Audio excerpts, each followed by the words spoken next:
Hello everyone and welcome back to my kitchen. Today we're making tamales de mole. We're going to prepare the mole sauce the traditional way. But if you want to take a little bit of a shortcut and avoid making it the traditional way, you can use the one in the bottle. This one you do have to add a few extra ingredients to make it extra delicious. And if you want the recipe for this particular one, I will tag it in the description of this video. We're going to be using pork, but you can also use chicken if you can't consume pork. And for the masa, we're going to use the store-bought masa, so you can see how to prepare that masa as well. I'm not going to go through the ingredients, but I will provide a full listing of all the ingredients we're going to be using in the description of this video. And now let's get started with the recipe, because the mole does take a little while to prepare. Before you get started to prepare the sauce, you want to make sure that all your peppers are nice and cleaned. These I washed under cold water, and then I removed the stems and the seeds. And to make them easier to toast, I'm going to cut them into smaller pieces using a pair of kitchen scissors. And I'm just going to cut them into about 1-inch pieces like these. This is not just going to help it toast better, but it's also going to be easier for it to blend once we transfer everything to the blender. I did remove most of the seeds. There's still a little bit in there, but that's perfectly fine. It's not going to hurt it. You can remove them as they come out of the peppers. So when you're rinsing the peppers, you want to rinse them before you remove the stems. Otherwise the seeds get wet inside and it will be harder to remove the seeds. So rinse them before you remove the stems. Normally you would only need about 8 to 10 Chile Guajillos, but since some of these were fairly small, I'm going to use about 12. And I'm going to do the same thing with the Chile Ancho. These are kind of hard to open, so you kind of have to pry them open with your scissors or with a knife because they're very hard. And the other thing that I'm going to add that is completely optional is about 10 to 12 chiles de árbol. If you watch my videos, you know we like our food a little bit extra spicy, so we always add a little bit of spice to our food. And these I only removed the stems. I did not remove the seeds, but you can if you want to. That will remove a little bit of the spiciness. So now that the peppers are ready, we can move on to the next step. Now we're gonna set this aside and we're gonna get the burner to fry the bread and the bananas. Okay. This is here because we don't need that for now. And we're gonna heat it up. Turn it down to a low medium heat. And we're gonna start by melting 2 tablespoons of butter. When making mole, my mom used to use galletas Maria. You can also use galletas Maria or a corn tortilla, but we're gonna use half of a bolillo. And we're gonna start by adding the plantains into the butter so they can fry up a little bit. I'm gonna turn up the heat just a little bit. And we want them to be nice and golden brown. So we're gonna start by adding the plantains first because those take a little bit longer to fry than the bread. And then once these are lightly golden on one side, we're gonna turn them over and then we'll add in the bread. I'm going to add the bread on this side.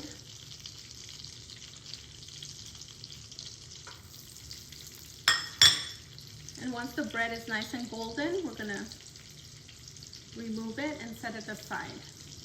See how beautiful those are coming out? I'm going to flip it over and let it fry a little bit longer until it has a nice golden brown color to it. See, we want them to have a color like that. So we're just going to probably have to flip them over one more time. And then we'll check on the bread. And we just want it to be a little bit toasty. Kind of like if you were making capirotada. These are starting to brown up very nicely. Okay, I'm going to remove the bread now. And I'm going to turn down the heat just a tad. And I'm going to start to remove the plantains. They're starting to brown up very nicely. Some of them are already done on both sides. This mole is gonna be finger licking good, I guarantee it. Every single mole recipe is different and you can add your touch to it with the ingredients that you have on hand. Now, if you're in an area where you can't find a lot of the ingredients that I'm using today, you can go to my Amazon storefront, and I have a lot of ingredients on there that you need to prepare tamales, mole, or any other recipes that I prepare on my videos. So I'm just gonna add a little bit of olive oil to the mix. And we are going to start by adding the peppers. And I have it on very low heat because we don't want these peppers to burn. The onion. All the peppers, the chiles de árbol. Shake off some of those seeds. Okay. You want to make sure that you move the peppers around frequently because you don't want them to burn. Otherwise, your mole is going to have a little bit of a bitter taste. This is already smelling delicious. Turn it up just a little bit, not too much. Se me hace agua la boca. Love chile. And you know the ancho peppers are really poblano peppers that are left on the vine for a longer period of time until they dry up. So this is what the Chile Anchos are, poblano peppers. All right, so now that we have all these ingredients lightly fried, I'm gonna add the nuts, which is gonna be 1/4 of a cup of pecans, 1/4 of a cup of raw peanuts, 1/3 of a cup of pumpkin seeds, and the sesame seeds I'm gonna leave for last because these toast a lot faster than the ones we just added to the pan. So we're gonna mix those in. This is gonna start to smell so good. And then I'm also gonna add the pimienta gorda, which is peppercorn, and 1 stick of cinnamon. This one I broke down so it can release more of the flavor as it fries with the rest of the ingredients. I'm just gonna break it down. And it's also gonna make it easier to blend once we transfer everything to the blender. 3 Star Anise, 8 whole cloves, and 4 large garlic cloves. And we're just gonna toast these for about 3 minutes with frequent movement.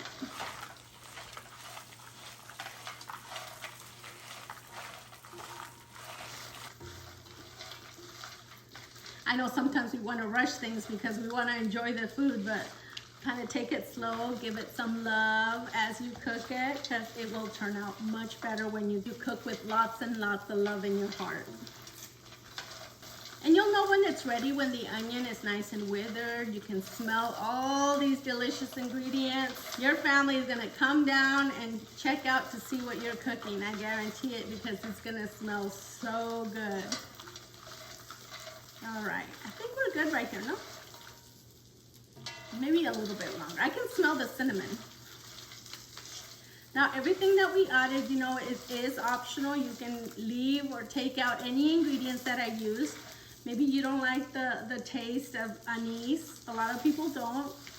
A lot of people don't care for it. So if you don't like the taste, you know, you can leave that out. You can add more cinnamon, add more peppers. You know, you can make it as unique as you want it. All right, so I'm gonna turn it up just a little bit so it can get a little bit hotter, and we can add some of the broth. But before we add the broth, don't forget to add the sesame seeds so they can toast a little bit while they're in there. Okay. And another ingredient that I'm gonna add is 1/2 cup of raisins. Those 2 ingredients we're gonna add last. And I'm just gonna slightly mix it in. Ooh, look at that. Delicious. And then we're gonna add, you can add water, chicken broth. I'm gonna use a little bit of vegetable broth. And we're gonna add it in.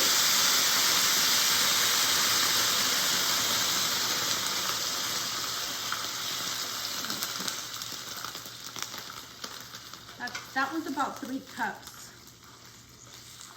I'm gonna add the entire 4 cups of the vegetable broth. There we go. Once it reaches a simmer, we're gonna add in the bananas, the bread, and the seasonings. And you should have enough broth in there to where it's completely covering everything. The remainder of the seasonings that we're gonna add is just half a teaspoon of thyme and half a teaspoon of cumin. You can add it into the pot or you can add it into the blender. It's totally up to you, whichever you want to do. I'm gonna hold on to it and add it to the blender once we're blending it so we don't lose any of the flavor in the pot. And we're just waiting for this to reach a simmer. Now that it reached a light simmer, I'm gonna add in the bananas and the bread.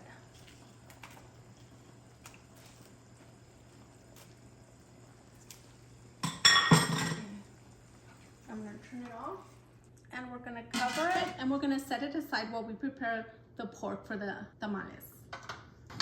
Okay, I did heat up a little bit of vegetable oil to fry the meat.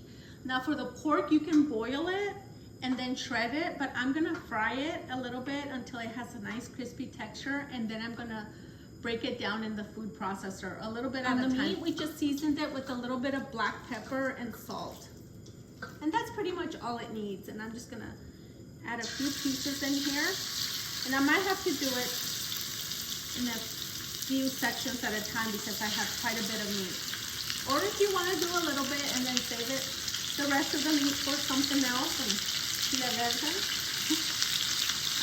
you can, it's completely up to you. Let's turn it down just a little bit.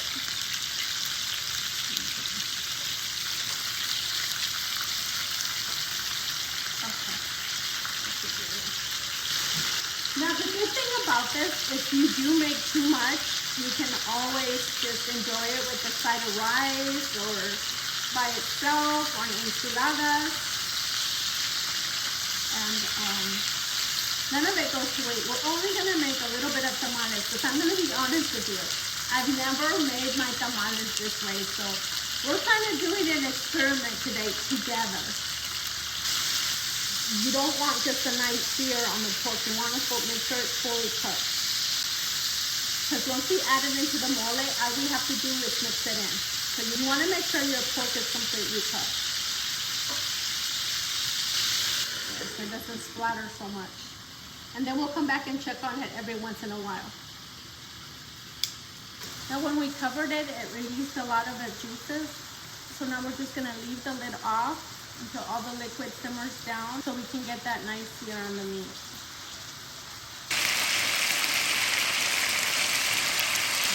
I'm going to start to remove the pieces that are already done. Look how nice and crispy that looks. So we're just going to place it in the pot.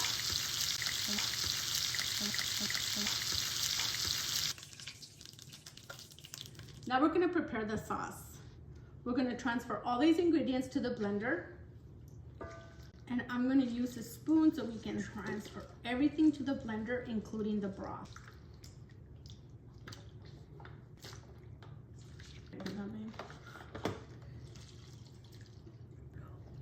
Don't leave any of those delicious seeds.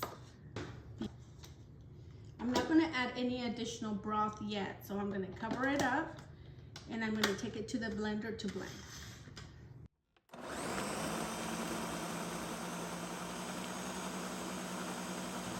Okay, it's not completely done, but we wanted to blend it before we added the other ingredients. Look how nice and thick that is. We may have to add a little bit of broth. But at this point, I'm going to add the thyme and the cumin. 4 ounces of piloncillo. This is spiced piloncillo, by the way. And 1 tablet of your favorite Mexican chocolate. And I'm also going to add about 2 more cups of vegetable broth, just to help blend all the ingredients. About 2 cups. And then we're going to take it back to the blender and continue to blend for another 1 to 2 minutes. The sauce should have a nice thick, smooth consistency just like this. Now we're just going to set it aside while we break down the pork in the food processor. You can also break it down with a knife, but using the food processor is a lot more quicker. Keep in mind that you can also substitute the pork for the chicken by simply shredding it or rotisserie chicken or boiling your own chicken. And this is the last of the meat. Thank God for food processors, right? Now we're just gonna add the mole sauce into the pan. Look how thick that is. I'm gonna stick the blade back in there as well to get the sauce from the blade. So we used a total of 8 cups of vegetable broth. Give it a shake so we can get all the sauce. And then we're just gonna pour it into the pan. I'm gonna turn it up a little bit because I did turn it down quite a bit. I turned it off actually. There we go. My husband and I tasted this as we were pouring it into the pan, and the flavor is absolutely delicious. The perfect amount of spiciness with the perfect amount of sweetness. Once it reaches a light simmer, we're gonna add the pork into the mole, or you can just add a little bit of the mole to the pork if you wanna save some of the mole to use for another recipe.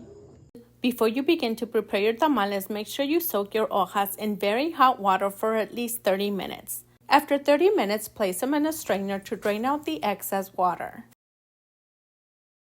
So we let the mole simmer over low-medium heat for about 10 to 12 minutes. Now we're gonna mix it in with the pork because we're not gonna mix it into the pan with the mole because we wanna save some of this mole for another dish.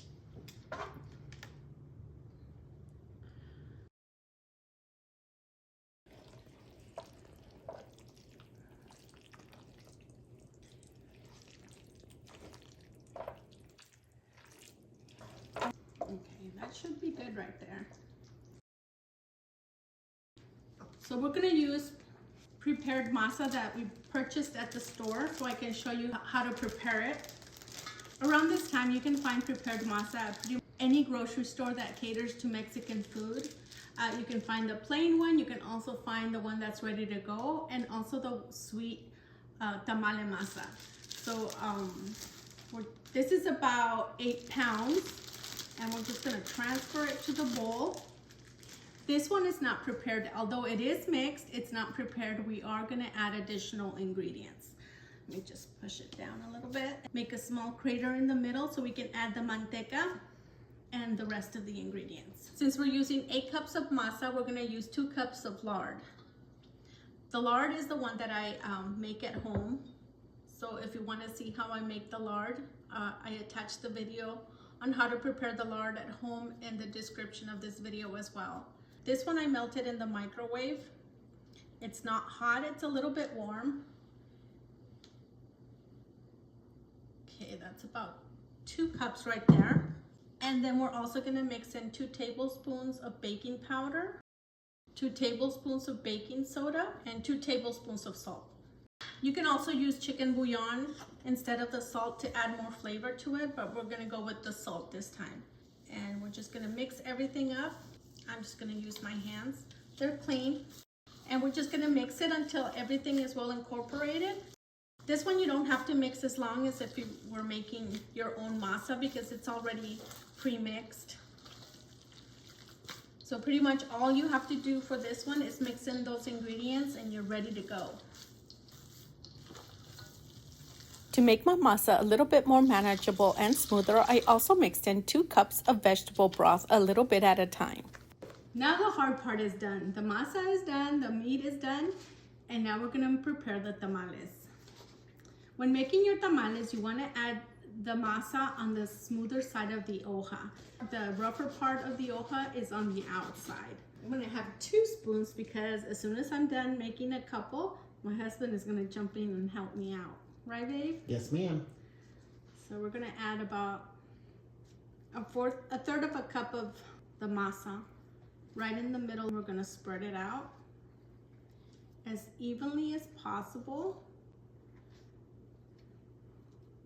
Add a little bit more in the middle because it got a little bit too thin. There we go. Just like that. And then we're gonna add a hefty spoonful of the mole. with the pork. Look at that. And then we're gonna fold it in. Then we're gonna fold the other half over. Fold in the tip. And on the top, you can leave it open like this, but I like to fold it in just like that. So you have your first tamalito. As you're done, you can place them on a cookie sheet, but since we're only gonna make a few, we're gonna go ahead and put it in the basket that goes into the Instapot. When you set them in the basket, you wanna set them with the flap facing the wall of the basket so they don't come undone. And we're gonna set that aside, and we're just gonna continue to add to it until we fill the basket.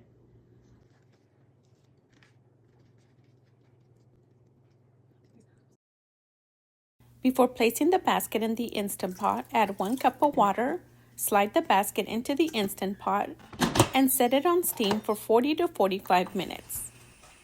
After releasing the steam from the Instant Pot, remove the tamales from the Instant Pot and allow them to cool down for about 10 to 15 minutes before unwrapping them. The first batch of tamales is done, and now we're gonna unwrap it and see what the results are. Okay, let's take this off. Open it up. Oop, there's some of the delicious masita. I put a lot of meat in these, so these are gonna be super meaty. There we go. And that is the results. Here goes. I can barely taste the spiciness. To me, I would have liked a little bit more spicy in it, but I think once it cooked, the spiciness went down, because when I tasted the mole, it was a little bit spicy.